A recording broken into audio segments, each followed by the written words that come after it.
Oh my gosh. It's got to go through one more step. It says live on Facebook. Setting up your webinar for Facebook Live. Done. Redirecting. Okay, here we go.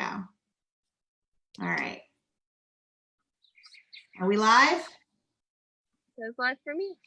Let me look and see if we're actually live. Okay, here we are. So that took a little while. It's always fun when there's some interesting technical changes because Facebook changed up their whole system at the very last minute. So, but here we are. For those of you who don't know me, I'm Melissa Evans with the Essig Bass team. And I'm joined by my colleague, Deb Kleiner, who is out in her garden on this gorgeous spring day.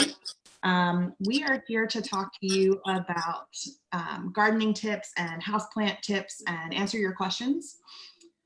Just a little bit about us. So we're both full-time real estate agents, but we are both green thumbs, and I live in a house with over 100 houseplants, and then also 2 cats and a toddler and a husband. So I am good at knowing, what plants work well with animals and what have you. And then Deb has a beautiful home up in Mount Washington where she gardens and is really like a good expert. And so because this year we couldn't have our client appreciation garden party, we decided that we would instead take this time to answer some questions that people have. So Deb, do you want to get started and show us a little bit about your garden and talk about what you're up to this year? Absolutely. So Melissa, as you know, the intro was, we sell people houses. Well, one of the biggest, most often asked questions that I get is, so will you help me with my garden? Or, can you help me figure out what's in this garden? Because, when you're buying a new house, you don't know sometimes there's stuff there, sometimes there's not stuff there. Sometimes you do want a garden, and sometimes we want to make it as simple as possible. So then the second question people ask me when they come to my house is, so how much time do you spend in the garden? So I actually, I like gardening, and for me, it's a calming thing. I know when my kids were younger, and there would be times my husband would be like, Deb, maybe you need to go out and garden for 20 minutes. So it's a calming thing, and I think during this last 2 months, it's been awesome to be able to be outside. But to answer your question, yes, Melissa and I will both happily come and help you figure out your gardens. We both would be thrilled to do that kind of thing. But the second question about how long do I spend in my garden, I do a lot of perennials, and that means I do plants that come up every single year. And so in springtime, I do a lot of weeding. And today actually is mulching day. So I just started a few minutes ago. And then I do a little bit of weeding, like, sort of 10, 15 minutes during the summer a day. And my goal when I do my gardens is that I plant things so that I have things blooming from, I actually have hellebores, which are these plants right here. I have those blooming in February. And I will have things blooming and other plants in here. And then I do a little bit of weeding, like, sort of 10, 15 minutes during the summer a day. And, uh-oh, I don't know what just happened. But so, like I said, so my garden is perennials. And so all of these come up. This is columbine. These all come up every single year. I'm excited about my foxglove right here starting to bloom. And these are my hellebores. So, I mean, the sort of the simple things when you're figuring out your garden is look at, your conditions, because that's really gonna tell you how successful you're gonna be. So this garden right here is shade. I mean, obviously shade tree. Whereas these gardens over here are generally full sun. So, I've figured out that. The second thing is, my advice is to plant things that do well in the soil you have. I spent a lot of money buying plants that don't do well in clay. If you live in this area, you probably have clay. And so it's like, suck it up, accept the fact that you have shade or sun or clay or whatever it is you're working with. And if you work with that, you will be able to do like I said, this stuff is almost all been here for years. It comes up every year. And I've got, you know, cut flowers in my house 10 months out of the year because I can just take from my garden. So, and the other great thing that I love about gardening is that I've gotten to know a lot of neighbors.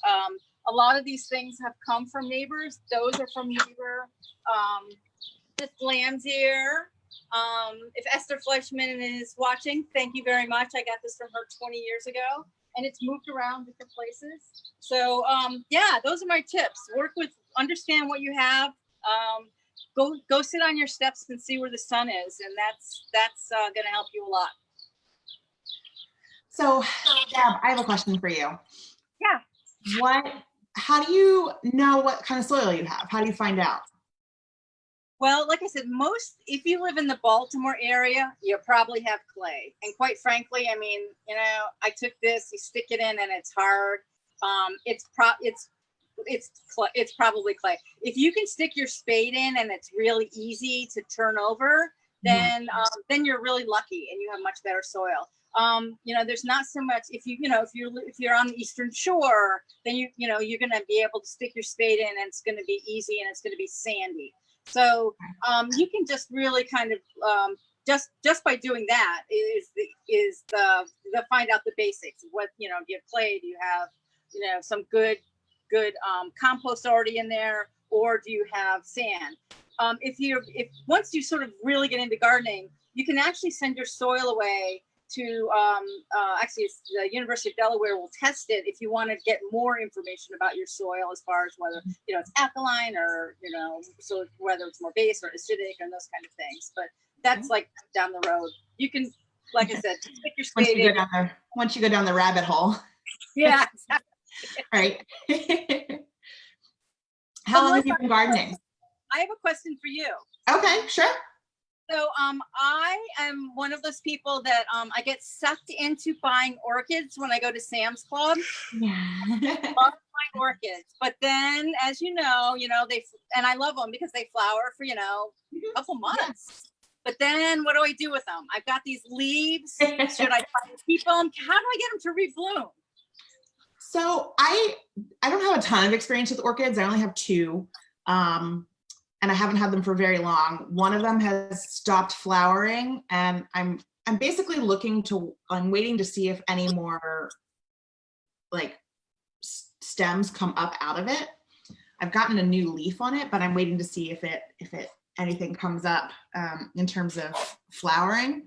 And then my other one is still in bloom. I haven't had it very long at all. It's got like 3 or 4 flowers on it right now. So that's a good question though. I'm not a big orchid person. Like I'm more of a leafy green, like you can kind of see, like I've got several of my friends hanging out here with me up on the 4th floor of my house.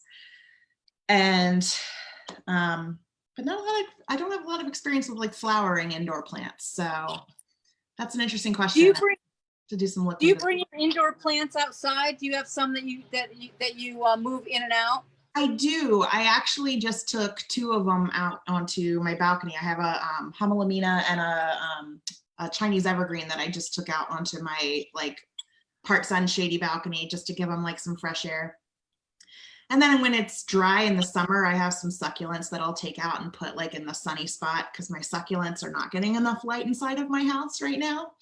So, but I kind of wanted to go through, I had a couple people who had sent me some questions about like different things that they were curious about houseplants. So I just wanted to touch on those really quick while we're here.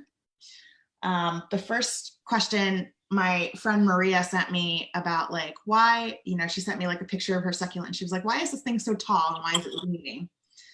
And so that got me thinking about like the question about light. And typically when a houseplant is leaning, it's leaning towards the light. So that means it's not getting enough. And so the example that I wanted to show you, because I'm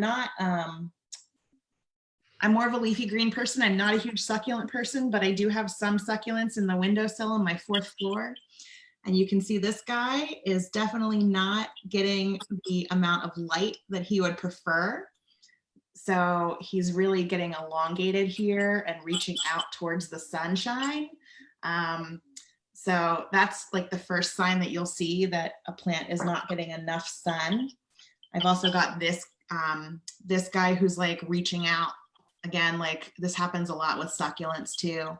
When they're just not getting enough light, they're going to start to like reach towards the light. So that tells you that they're not getting enough. So thank you for that question.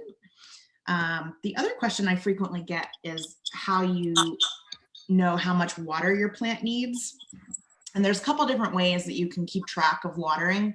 There's actually a ton of apps out there now that you can use to help you, like give you reminders for watering and fertilizing your plants,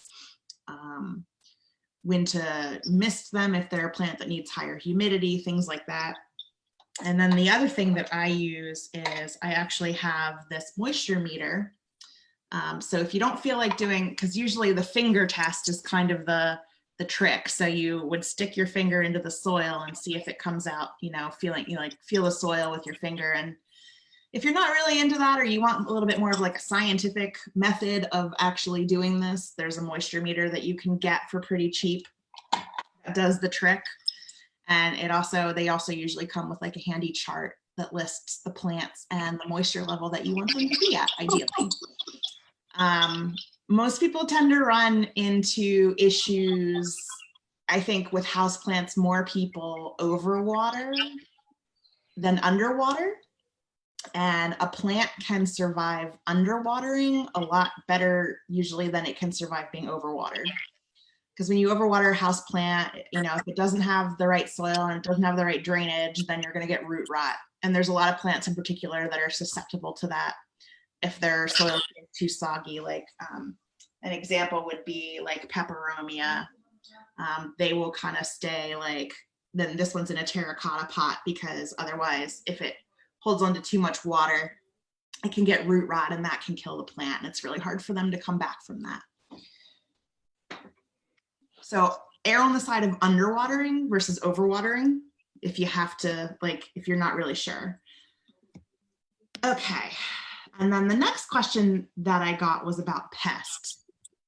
And there is basically my favorite thing is neem oil.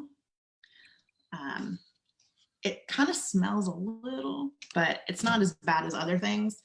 And this is sort of a preventative as well as treating, you know, pests. So if you get mealybugs or anything like that, gnats, aphids, like different things that you can kind of get on a house plant, neem oil is usually your best bet to just spray them down and treat them and keep them separate from your other plants if you can, to try to avoid the pests spreading around to different plants.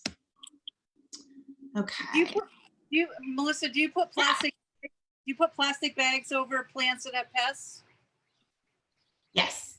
Yes, I have done that when I had spider mites, because spider mites are not my friend. So when I was dealing with those, I was treating with insecticide and then putting a bag over the plant just to kind of let it heal, and gave it a couple weeks to try to like beat back the spider mite infestation. So okay.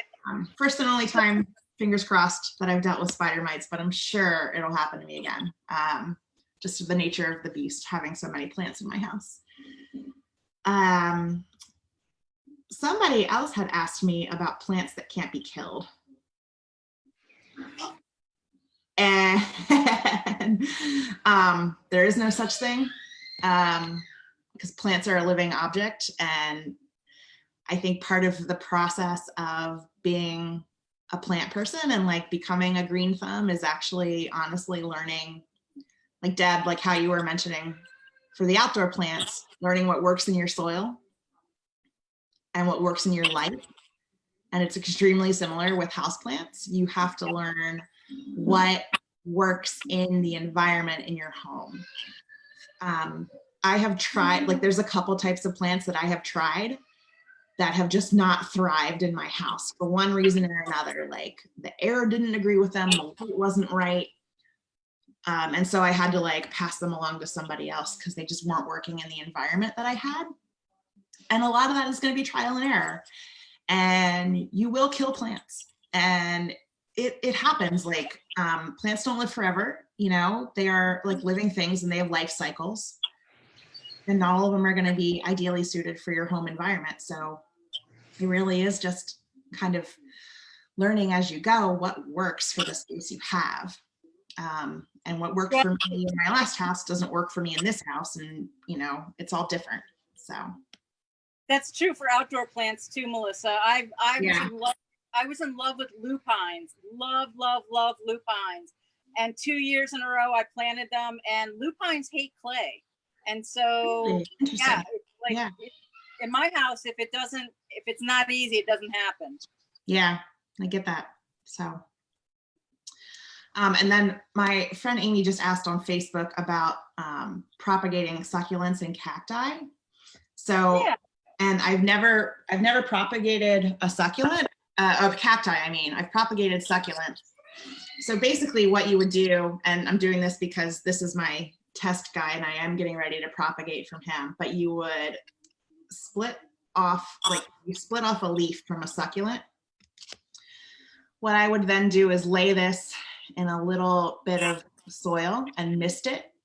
And you want to wait for the end to callus and harden. And then you're going to get little baby roots that are going to eventually come out of here. And then once you have the roots going, then you can plant it into soil again and water it as normal. And you're going to get a new baby succulent that way. Cacti are, I think, from what I've read, are somewhat similar in that basically like you're cutting a piece off and then you're just basically waiting for that callus on the end and then for it to root out of there. So it can use a little bit of root boosting hormone to help it along. But basically the trick is like to leave it alone, to just completely leave it alone. Like it's a succulent or a cactus, like don't touch it. It'll do its own thing.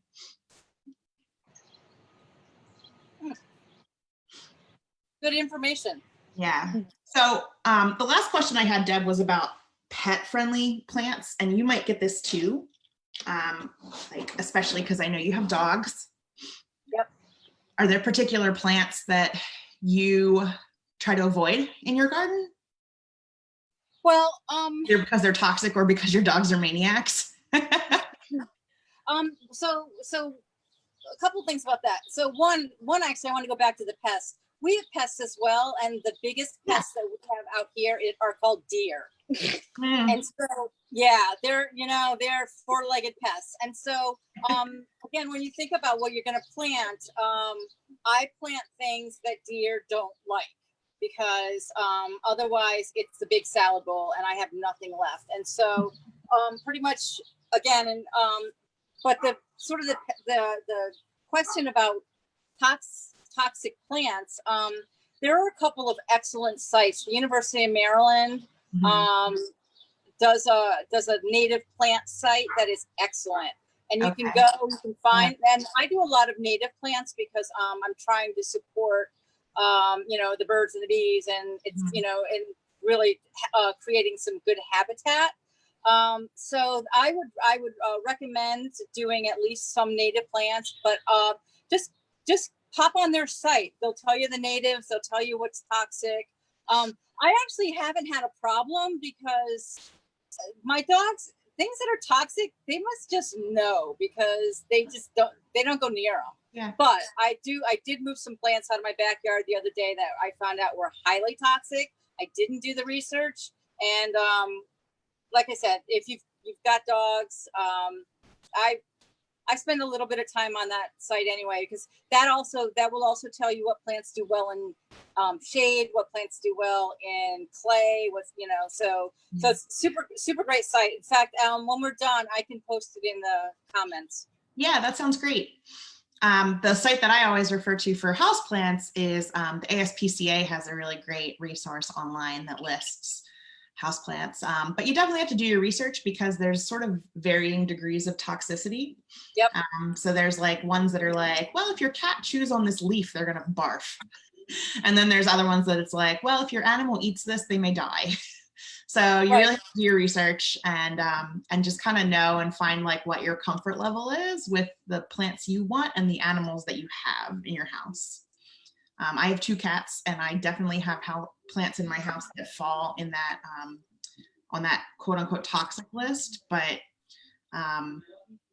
my cats don't eat plants, so I kind of am lucky in that regard.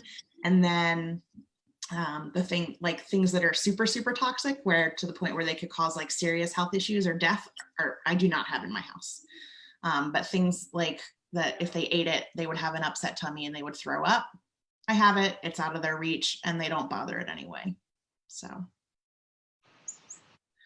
I don't think we have any other questions right now.